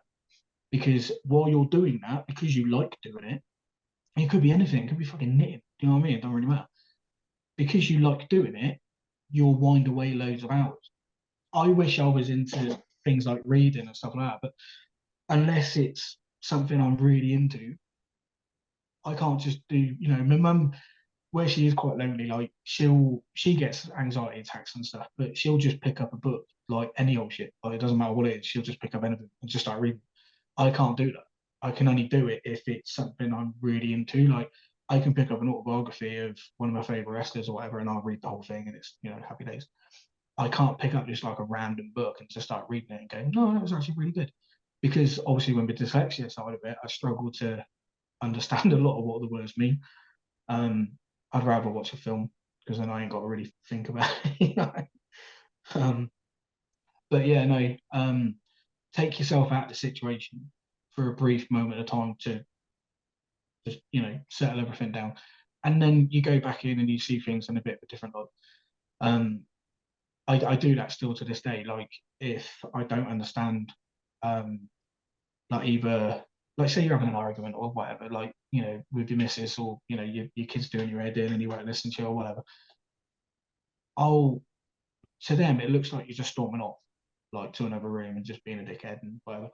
It's not. It's yes, it's storming off in a bit of a strop, but it's being in a different room and away from the stressful situation that was making you stressed and angry at the time. And then by the time you've took, like, say 20 minutes or half an hour just by yourself, then you can then go back and go, do you know what? It was actually me. I'm sorry. And, you know, you get on with shit. And that's how I deal with the main part of the PTSD now. Like, obviously the nightmare side of it, I can't really have any control over that. But yeah, it's. I would like to get to the point where nothing triggers what happened. You know, like, I seem to have a lot of triggers lately. I don't know whether that's just because I'm more stressed lately or whatever, but it's like, before I could, you see it on the news or you'll read about it or whatever, and, you know, it never used to really bother me. I used to just be like, okay, yeah, fine. But now it's starting to, like, where it's coming out a lot more now, especially with, like, celebrities and stuff. Like, there's always something on the news, isn't there, about, you know, this person's been done for something he did 30 years ago or whatever. Sometimes that still gets to you. Do you know what I mean? It's like, you know, this whole thing with, like, the cornfield and that. You know, I'm like 40 years old. I still physically cannot stand in front of one. Like, I mean, I thought about doing the whole, what do they call it? Like immersion therapy and things. Yeah, they're like hypnotherapy or whatever it is. But I just thought, yeah, that's not. So I mean, I'm quite lucky because where I live is quite like a main city, so there's not really many cornfields to worry about. So, um, but yeah, it does sometimes affect you. You know, especially if you go on holiday and stuff, and you're in, like, a rural area, and, you know, you see one, you kind of. I mean, I remember I can't remember. Oh, we went to Wales, not so long ago, and as we were driving, literally, I looked to the left, and I was just like, there was this like, just acres and acres of fucking cornfields, and it just sparked a trigger off straight away. And but because I was driving, it took my mind off of it, because I just tunnel vision, like straight ahead of me and didn't think of anything else.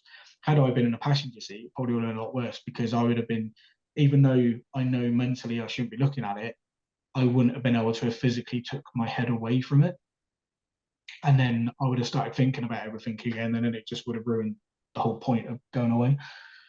So yeah, I think, what works is to remove yourself sometimes. That's a good answer.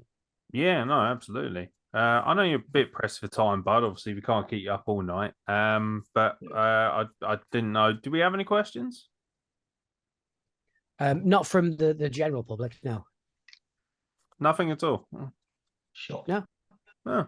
Well, That's there's the only one one person that usually asks questions, and he's fucking here. Exactly. Well, Frankie T told me that he'd send questions in. That's why I asked. So He's a mark. yeah, that Well, he is true. hasn't. Well, he's a fucking Recommend. sweaty baboon, isn't he? Not Yeah, even what's an it- impressive one. Fuck you, Baboons Frankie. are impressive physically. Like, he's not impressive, is he? Let's be honest. Oh no! Wait! Sorry, tell a lie. Whilst we've been on, he's messaged. There you go.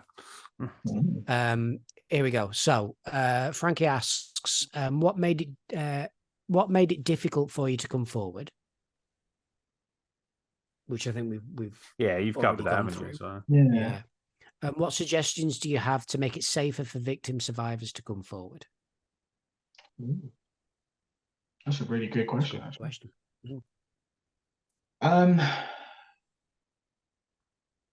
I think kind of what we went over earlier, like if there was a stronger, sort of bigger support network rather than individual, because if you notice, there's always like individual support networks for that individual thing that's happened. But in my case, it was like multiple things, which kind of added to the PTSD. So it wasn't just the assault side of it, it was the parents and the upbringing and everything else. So yeah, I think if there's more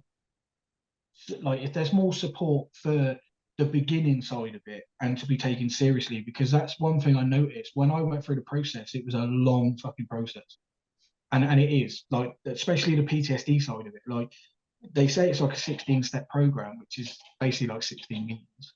And they're like an hour meeting at a time. But there's like, there could be like a month gap before your next one, or like 2 or 3 week gap. And by the time you go back to them, what I found was a lot of the time they were just reiterating like what you'd done on the last one. Or with one of the counsellors I went to, they were more concerned with what's going on now. Which is why I really didn't get on well with her, because, I mean, she's probably a nice person, but she was more like, so what's been happening lately? It's like, well, I don't really give a shit about what's happened lately, because that's not what I'm here for. I'm here for what happened. And it wasn't until I think I was kind of like nearly at the end of it when they actually sat down and said, right, go through what happened.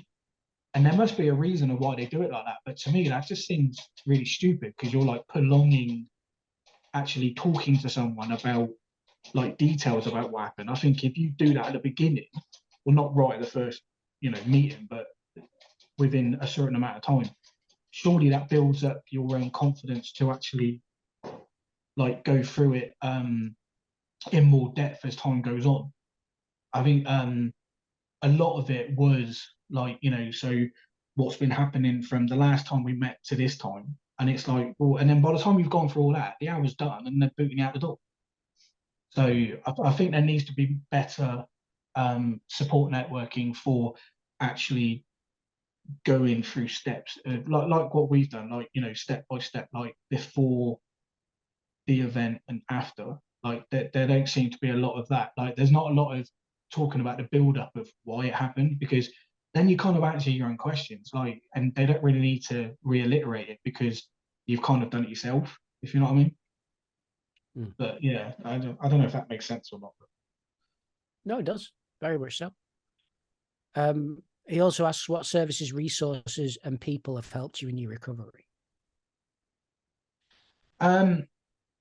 Obviously, Steps to Wellbeing were a big part of the help, to be fair. I'd recommend going and seeing them. And also, to be fair, I've got to give it to him, like the way that they did it, when the guy from the, obviously I don't know if I can say his name, but when the guy from the BBC actually approached me and I actually approached him about doing that show off of something that was completely non-related from work. We was all striking, like, and I did an interview for the job, and then when we actually sat down and went through it, he actually said this is relatable to him personally, and then he's still to this day a friend of mine now, and the presenter of it, he was so, they could have done it, and they could have not done it in the way that they did. Like, they were very helpful. They were, that he came out to my house and was very mindful about what was around, and we can't show this, or we can't say this, or whatever. Obviously, what got him more interested was the whole wrestling thing, because it's an unusual thing for people to be doing. And yeah, that was the start of it. And then from that, I can't remember the guy's name. I don't want to say his ringmate, because I don't like doing that. But there was another one that I was put in contact with. I mean, it was called 1310, was it, or something like that. And I've still got the video of it that he sent me. And he approached me, a guy named Joe, and literally he was doing a sort of like real life documentary about X amount of people, men and women, that had been through similar traumatic experiences. And that was unbelievable and very overwhelming. Like, we went to his house, and it was quite well done. You sit in front of a green screen, and the guy's got a camera, and then they ask you questions, and they kind of interview you. And each one, and I was the only bloke. Like, that was what I felt was a bit disappointing in a way. Not for any, I just felt like if there was like half and half, it would have made me feel better, because then I would have felt like maybe blokes are listening, because I don't think they do. Like, I mean, we generally blokes don't listen. But Shall I say that again? yeah, exactly. I'll give you that. And, I'm glad you got that. there's always one, isn't there? It's always him, yeah. Yeah. It has to be me. But yeah, and that was another one that I did that was similar to the BBC one, where they would talk about what you've been through, and that's where I met one of the women that had been a victim, and she was telling me her story, and I completely broke down when she was telling me her story, because I thought mine was bad, but the things she was telling me I didn't think was even possible for somebody to go through.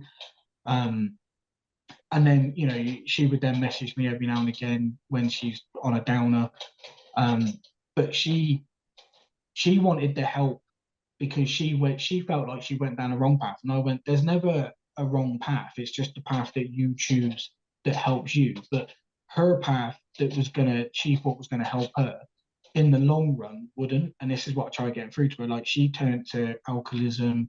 I don't know if that's the right word or she was basically doing drugs, drinking every minute. And I said, look, she was doing all of that to literally kill the pain that she was still going through what happened. And it wasn't until she literally had nothing, and and she don't live nowhere near me, so I couldn't even physically help her. I just said to her, like, what do you want? And she was like, what do you mean? And I went, what do you want? Like, what do you want out of your life? And she went, well, I know I want to do better. And I said, there's your answer. Stop listening to other people. Stop listening to, the kind of the demon on your shoulder saying, do these drugs and drink all of this, and, because it will kill the pain and kill your mind of what went on. I said, you need to kind of fight the conversation about it all to be able to get through it the other side, which is what I did. But you're never 100% cured, and until you until you realize that, you can only then plan what you want to do moving forward. So I said, the path you're going down right now is only going to do one thing. It's going to kill you, because you can't keep doing that at your age without it affecting you physically. I said, stop all of that, go and get the help and the treatment for the alcohol and the drugs and everything else. Then, because that's more serious at the moment, because that's what's physically going to harm you. Once you've got that nipped in the bud, then you then start the process of going through the mental side of it. And it's just reiterating to people that it's not a quick fix. Like, it's not. I mean, this is what's so messed up, is that the act of what happened, even to me, wasn't that long in sort of minutes, if you know what I mean. But you know, the process of trying to get through that takes years, and I'm still fighting it now, even at my age. You know, and it happened, you know, X amount of years ago. But the process is a long and windy process. But at some point, you will get to the point where, and this is what I said to her, that you will get to that stage where it's not now affecting you as much, and you can live everyday life, and you can be who you want to be, and you can do what you want to do. So yeah. Come on. Well, thanks for that, Frankie, as well. Nix, is there anything you want to ask? No, not really. No, just very grateful that you spend that amount of time talking about it. You know, it's not Waffle on too much. Yeah, like, you know, hopefully it's provided some sort of closure or therapy for you at least, mate. But yeah, no, I'm just incredibly thankful that you gave us your time as always, bud. Same. Yeah, there's always a space for conversation. I think anyone watching, myself included, who have been through this kind of stuff, it's you know, it's important that you speak to people. I echo what Robbie said about the whole victim thing. Like, you know, there's nothing wrong with the fact that you've been a victim in the moment, but it's important that you don't you don't want to be a victim your whole life. You just don't. Like, I don't like the word either. I don't like being called a victim. Like, survivor is a good word, because that's what you're doing, is you're surviving, and through surviving you can then go on and live a really healthy life. It's important to yourself, not to anybody else, to yourself, that you find strength in being a survivor, not a victim. That's just my personal opinion. I understand it's very difficult, and for some people it takes a lot longer to get to that point. You know, I was very lucky, found a lot of strength early on. Some people don't. It takes a long time, but you have to find it eventually. You know, you should not allow the beauty of what is your gift of life to be ruined existentially for the remainder of your time here by that unfortunate incident. So yeah, like we say, we'll leave numbers, contact details, things of that nature. If you're really affected by anything, or you feel like this has kind of helped, you know, boost your sort of strength to speak to the right people, and that, we'll make sure there's plenty of details of people you can contact. Anything you want to add, Mark? Just so the charity the organization, sorry, that Robbie was talking about, they do have a website, steps2wellbeing.co.uk, if you are around that area. If you're not, do go to the NHS website, and there is a lot of stuff on there for anyone that needs that. One question I've got before we go, Robbie, and a lot of people are genuinely thinking this, what is your best one-off films? What's my best one? What's your best one-off films? What's my best film? Yeah. Oh, I heard you say one of. I was like, are we talking overall or sort of childhood movie? Yeah. No, best one. Best up there as what's the greatest movie of all time? Yeah. He just asked it in a really northern way. Can I do like my fave five? Yeah, of course, man. Yeah, of course you fucking can. So, The Goonies. Beautiful. Which I grew up watching. Go figure this one. There's a film called Stone Cold, and if you've never seen it, watch it. It is, oh my god, it's unbelievable. What's the name of that American footballer that was like in Longest Yard? Is it not Bob Sapp? the American footballer? He's quite well famous American footballer that was in Longest Yard as well. He was one of the Which guards. one? The modern Longest Yard or the original? No, the modern one with Adam Sandler. Oh my God, there was quite a few American footballers in that one. That's Yeah, another no. one. Oh, I can't remember any, but if you see, I managed to find it after years on DVD. It's basically it's a biker film. Like I went through years of just worshipping biker films. Um, and it's this guy that's like an FBI agent, and he goes undercover in this like massive Hell's Angels gang where they're like killing people left, right, and center. But I'm not selling it very well, but it's called Stone Cold, but it's the fucking greatest film ever. Um, so yeah, so there's Goonies, that one, and then Labyrinth is my like go-to film ever. Like if I had to if I was gonna die tomorrow and they said you can have one film, it will be Labyrinth. Wow. So there you go. Good answer. It's a good answer. One of my favorite bits about this whole thing. So this has been an amazing chat. So thank you so much, Robbie, for doing this. Thank you for having me on. Genuinely cannot describe to you how amazing a person you are for just coming on this and talking to us. One of my favorite bits of this podcast, though, was just when I asked the question about the film, was Nix's face of going, "Oh, you fucking prick." I'm so used to it now. Mark's one of those guys. Like he's amazing. Like it doesn't matter what the context of the moment is. Like like when you consider all the the deep and the emotional, traumatic things that we spoke about, and he opens it up by talking about the whole. It's just Mark in a nutshell, unfortunately. But luckily we can't take offense to him because he's a giant egg, so it's all good. It's all right, mate. He calls me. Everyone's dead, Dave. No, yeah. Less said about Goonies, the better, I think. But yeah, no, it's yeah, that's the thing. Like, hopefully, people have no, they won't have enjoyed it, and I don't want them to enjoy it. But I hope they found solace or information or education or a form of strength in what they've heard tonight. That's the most important thing. But yeah, I mean, if you want to come back on, mate, and talk about something a little bit more lighter, if you want to come back on and share your wrestling journey again, more than welcome. Absolutely, like it's not. It doesn't have to be. Well, yeah, I've got some right blinding ones, but come on and tell us all about your. I don't think the dinosaurs will like it too much, but No, well, you've been upsetting enough people on WrestlePlug as it is, so Fuck them. But no, we genuinely appreciate you. You're an amazing human being, and thank you so much for coming on with us. If anyone out there is affected, as I said, go to the NHS website. There's a lot of things on there. If you want to just chat to us, email us, silentdeathmachine@gmail.com, where you can talk to us. If you want to have something said on the podcast, if you want to open up a bit on there, we're more than welcome to say it on here. If you just want someone to reply to you and say that you're fine and you're doing all right, then we'll do that as well. All of it will be anonymous if you do need it. One big thing I will say from my point of view is if you are out there thinking that something is wrong with you, you're not. You are fine and you're doing really well. So well done.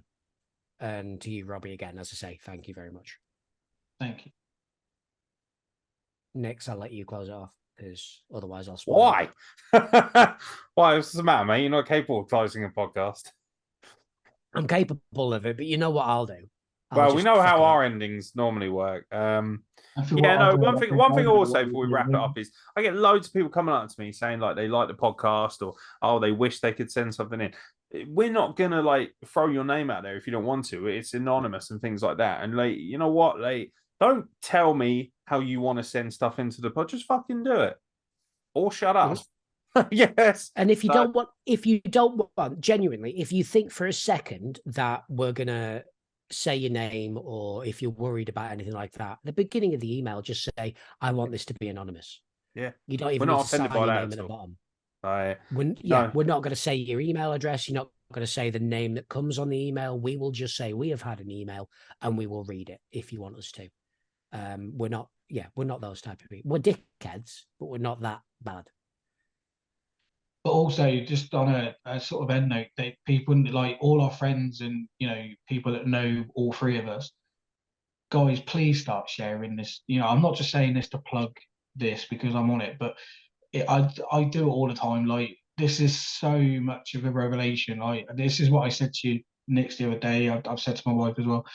Like it's so refreshing that it's a podcast that, and I know there's loads out there, but um, you know, you always talk about present day, sorry, life situations.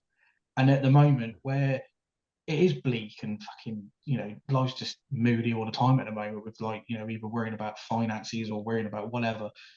But this is like people's chance to have like a bit of fun, take their mind out of the mundane, part of life and just talk about, even if you just want to talk about shit, it doesn't matter. Like this is why I watch all the time because it's I keep saying like refreshing, but it is. This is like the only really podcast that I will listen to now that's non-wrestling related because you talk about realism, you talk about real events, or you talk about real things that's happening, and you put a different spin on it. And even though you two don't always agree on a lot of it, that's fun to watch the two different opinions sort of battling it out type thing. But it's done in jest. It's never done in like a horrible way. And like especially me and Nick, like we know so many, and I'm sure Mark you do as well. Like we know so many people like within the business, and that's kind of like the platform of getting it out there. And they spend so much time on fucking social media, like sharing their own shit or sharing like shows or whatever. Stop doing that and just take 2 seconds to share the Silent and Death Machine podcast. That's all they got to do is to share it and subscribe to it because it is. I said this before I even came on. Like the first show I watched, I was blown away by it because you're doing great work and you should have shitloads more subscribers than what you have, and people should be sharing it all over the place. So if you're not fucking sharing it, do it. Thanks, man. That means a lot. Yeah, don't get me started on people who won't share anyone's shit, but I say yeah, they're happy to share like 15. They're happy to share 15 fucking videos of cats being dumped in a bin, but they don't want to share someone's actual hard work. Fuck off. Now, those people drive me mad. Absolutely mad. I don't know. Have you ever tried to pick up a cat that doesn't want to be picked up? It's going to be fucking hard to put that fucker in a bin. No, normally I just kill them first. No need for that. What do you mean no need for that? Cats are shit. No, they're not. I'm not having this fucking argument with you again. No, of course, yeah, but you're in Morecambe. That's like an area of destitution and misery. You need something to keep yourself busy, so the cat probably helps. Like the cat probably has better status than you do. Like probably easier for a cat to get a mortgage in Morecambe. I wouldn't know. Like my wife, my cat fucked off. That might be the funniest thing I've ever heard you say in my life. Genuinely, right. This is going to be a fucking bugbear of mine, right? Yeah. I don't like to kind of shit on my ex because I really like her. We really got on well. We're best friends. We still co-parent. It's just one of those things that it didn't work out. But when we were together, she said she wanted a cat. I said, we're not getting a cat yet. She went, no, we need a cat. I said, we don't need a cat. We need a cat. I said, right, I'll go up and see the cat. We went up and saw the cat. I said, yeah, it's a nice cat. She goes, right. And then basically emotionally blackmailed me into getting this fucking cat, right? And I thought, right, we've got the cat. It'll shut her the fuck up. Then she said, oh, I've seen another cat on there. That's the brother of the one we've got. I went, oh, really? That's nice. We're not getting another fucking cat. So you would if you loved me. Well, I do love you, and we're not getting another fucking cat. I come home one day, and there's another fucking cat in my house, right? And then a year later, she fucks off. And then literally 2 years later, both of the cats fuck off as well. They just piss off to other people's houses. No, they go to other people's houses. See what I mean? You make an argument for me. Your cats up and left you. They didn't. It's not like somebody came around and said, it's not like your ex came around and said, I'll have the cats. Literally what happened here is your cats went, you're that much of a dickhead, we're leaving. We're going to rock up at the neighbours or whatever it might be. So now you it says up to fucked off. Imagine what it's like for me having to sit here for 2 hours every week listening to this bell cheese, looking like a fucking half-dressed baby bell, giving it the largin. Right, ridiculous. There he goes. There he goes. that has to be the best description ever. Unbelievable. I feel like a really warped marriage guidance counsellor right now. Yeah, right. Yeah, welcome to the average workings I of our finally got it podcast. here and here. It's like, okay. People need a distraction. They've had too much seriousness from us, I think. So, you know, Very but true. I cannot believe your cat. I want to delve into that next week. I want full details as to how your cat's just decided one day, do you know what? Fuck off. Just left. That's incredible. It's like anything else. It's like any other woman, which is, well, my first one anyway. I think my other one got stolen. But my first one was basically just given tuna. They were given some other meat and they fucked off, which says everything you need to know about women. They're both female cats. The first one was, the other one wasn't. Yeah. I think the male one. one got nabbed. That's No, depressing, that's isn't just it? what I told you. Yeah. Oh well. Here's what it is. Basically unlovable. You just get a dog like everyone else. Yeah. Yeah, but they're better. you know, they are, but A dog won't fuck off though. Yeah. No, but they're a bit fucking needy, eh? Well, so is a cat. I've Every got time to- you sit on the fucking So are sofa. you. No, but I'm happy with that. They'll jump on and they'll just sit there, and that's fine. But I mean, like, I've got 2 kids. They're fucking needy enough as it is. I'm not gonna have a third one. Fair. Can't really argue with I'm trying to work out what I want less, kids or cats. Dude, I Both think of you them- can have either, to be fair. Yeah, Okay. see, even you know. Yeah, both of them are shit. Both of them are shit. Yeah. Both of them shit in trays. It's unnecessary. I don't even think you should have like a goldfish or anything, because fucking hell. Nah. Can't be trusted. Too psychopathic, mate. Just a massive sociopath. I'll just fucking murder everything inside. I don't care. So yeah. Anyway, hopefully you've enjoyed this He'll podcast. just look at them and go, fucking stop judging me. I get you judging me every week. I don't need animals in here judging me, do I? That's why dogs are great. it's They true. don't judge. They're loyal. Unlike your ex. Fucking true. Couldn't help Fucking but true. throw Dude, that wham! Right in the nut. If you are watching, you know I love you, but you are a dickhead. That actually hurt me, and I don't even know. I'll behave. You're sitting there thinking, oh, Nick's is wrecking on somebody else. I'm well happy. That's why you love this podcast so much, because I found myself a new punching bag. Yeah. And then I go back to the wrestle plug if I want a bit of reality. Yeah, exactly. It's fucking wrestle plug's dying a death at the moment because Cameron Anderson can't be asked to turn up for work, the lazy little fuck. Wow. What a cunt.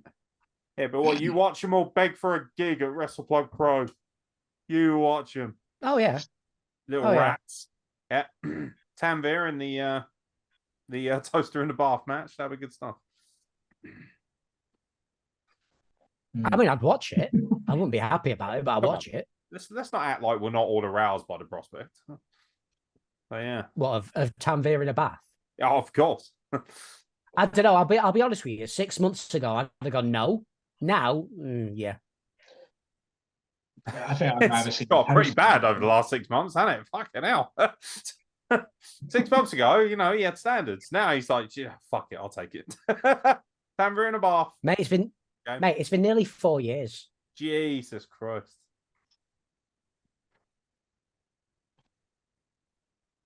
Swear to God, the next woman that even looks at it is getting a fucking They're going to makeover. end up looking like a Jackson Pollock, aren't they?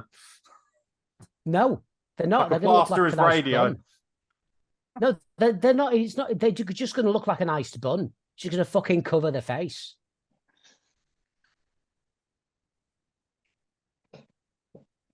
Ay, ay, ay.